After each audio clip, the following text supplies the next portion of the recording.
Israel's seven-front war against the Iranian regime and its proxies continues. I'm going to speak now mostly about one of those fronts, and that is Lebanon. The war against Hezbollah in Lebanon continues. In recent hours, Hezbollah has fired rocket barrages at Haifa, Israel's third largest city, and elsewhere in northern Israel. The Israeli military is operating on the ground in Lebanon based on precise intelligence of where Hezbollah's positions are located inside the border villages. The reason that the Israeli military is operating on the ground in Lebanon should be clear. Hezbollah opened a second front against Israel on October 8th, 2023. Hezbollah joined the war that Hamas started the day before, on October 7th. We warned for 11 months that Hezbollah must back off, or we will have to push it away. Hezbollah didn't back off. Now it's being pushed away. Hezbollah is being pushed away because Hezbollah has not only been firing rockets into Israel, it's been shooting guided anti-tank missiles into Israeli houses. Hezbollah terrorists can see deep into Israel from their firing positions on the border. They can see houses and aim their guided anti-tank missiles at the houses or any other building they want to hit. That's what's been happening. As a result of this threat, more than 60,000 Israelis fled their homes a year ago. They can't go back to safety until Hezbollah is no longer on the border. We've been here before. 18 years ago, it was 2006. Hezbollah terrorists at that time crossed into Israel, ambushed Israeli reservists on patrol, killed a number of them, abducted 2 Israeli soldiers into Lebanon, who we later learned were killed, and proceeded to fire 4,000 rockets into Israel over the next 34 days. There was no Iron Dome to shoot down any of Hezbollah's rockets in the summer of 2006. That war in 2006 ended with the government of Israel and the government of Lebanon accepting the terms of UN Security Council Resolution 1701. That resolution called for the disarmament of all armed groups in Lebanon so that there will be no weapons or authority in the country other than that of the Lebanese state. A UN peacekeeping force known as the United Nations Interim Force in Lebanon, or UNIFIL, was supposed to monitor the implementation of Security Council Resolution 1701 and ensure that Hezbollah disarmed and withdrew from the border area. It never happened. The Lebanese state grew weaker, and Hezbollah grew stronger. Hezbollah has enough power in the Lebanese government that it can prevent any attempt to disarm it. The United Nations completely failed for 18 years to do anything to prevent Hezbollah from starting another war at a time and place of its choosing, which is exactly what happened. The United Nations failed. The United States failed. France failed. Anyone who cared about what was going on in Lebanon failed. And now there's a war going on. Israel has taken many steps to encourage the residents of southern Lebanon to move out of harm's way. TV broadcasts, radio, SMS messages, leaflets, and social media posts. Residents of southern Lebanon understand that Hezbollah has turned southern Lebanon into a war zone, and it is not safe. There is a group that hasn't gotten the message about the fact that anyone in southern Lebanon now is in harm's way. The group that hasn't gotten the message is UNIFIL. Israel requested that UNIFIL move 5 kilometers away from the border. UNIFIL said no. I have a question. What are UN peacekeepers doing in Lebanon? I mean this question literally. What are they doing?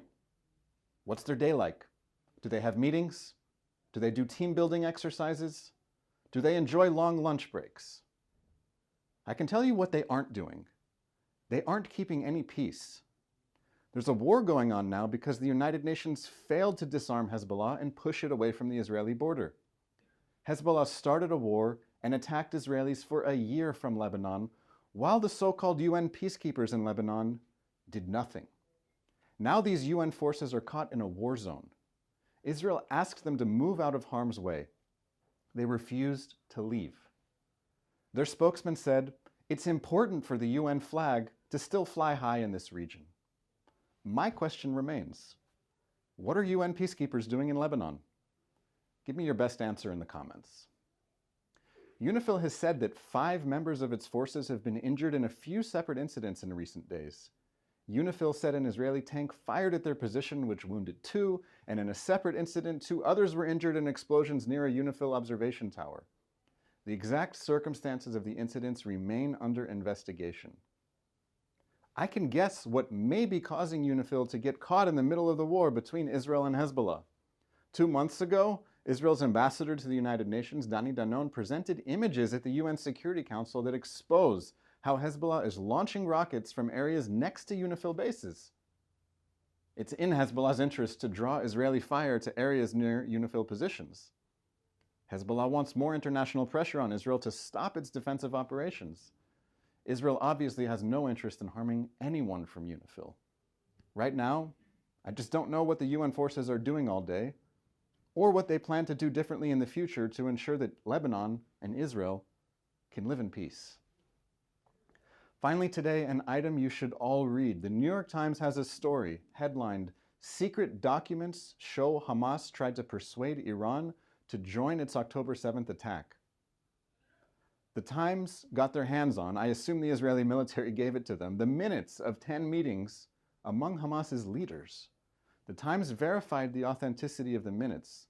The record shows Hamas's preparations and considerations in the lead up to the October 7th massacre. It shows that Hamas avoided several escalations since 2021 to trick Israel into thinking that it had been deterred. One reason that Hamas delayed its invasion was because it was seeking Iranian support for its war. In July 2023, Hamas dispatched a top official to Lebanon, where he met with a senior Iranian commander and requested help with striking sensitive sites in Israel. Hamas leaders in Gaza said they briefed Ismail Haniyeh on what they called the big project. Haniyeh lived in Qatar. Haniyeh knew about October 7th in advance.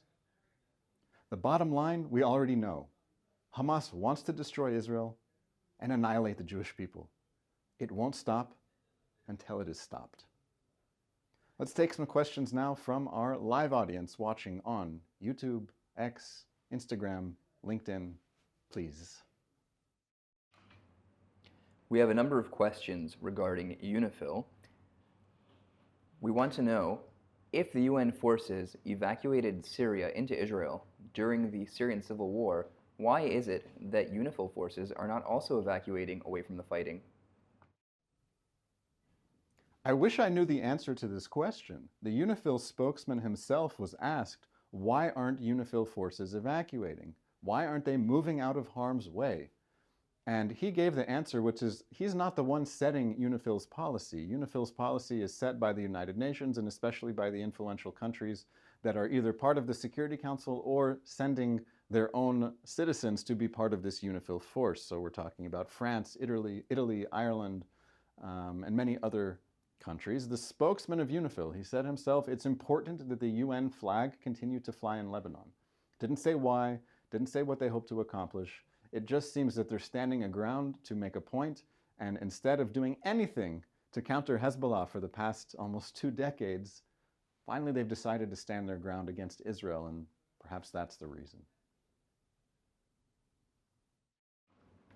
We have a few other slightly more pointed questions about UNIFIL, asking, are UNIFIL acting as a human shield for Hezbollah?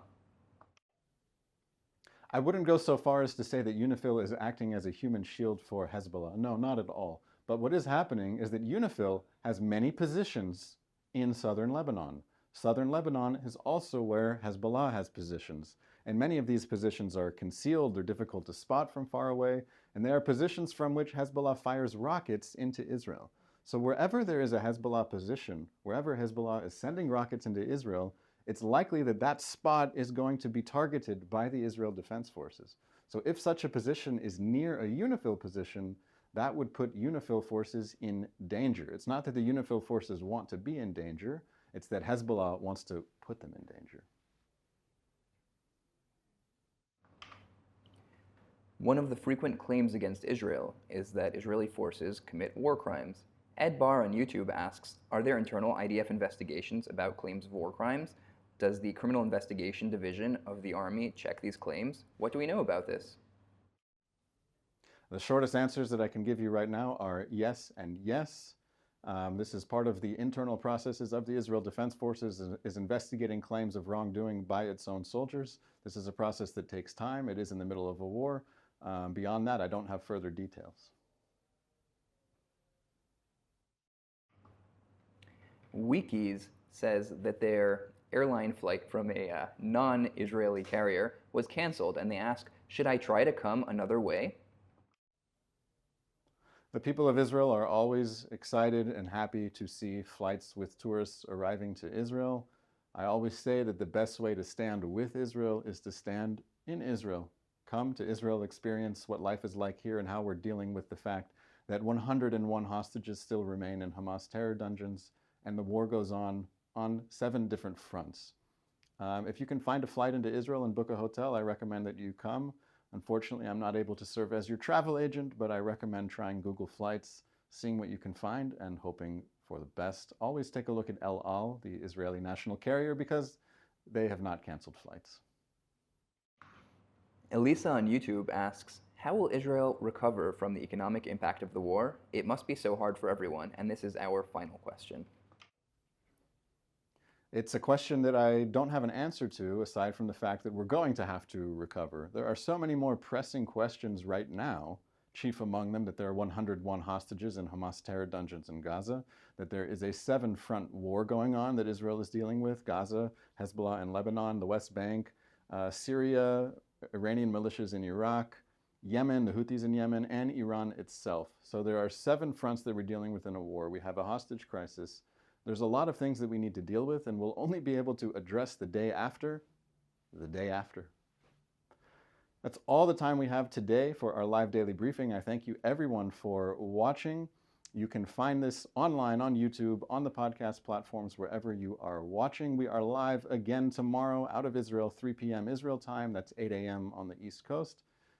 I welcome you to follow me also on my personal platforms. You can look me up, Daniel Rubenstein, and also please follow all the platforms of the Israeli Citizen Spokesperson's Office. This has been the Live Daily Briefing. I'm Daniel Rubenstein. Have a lovely day.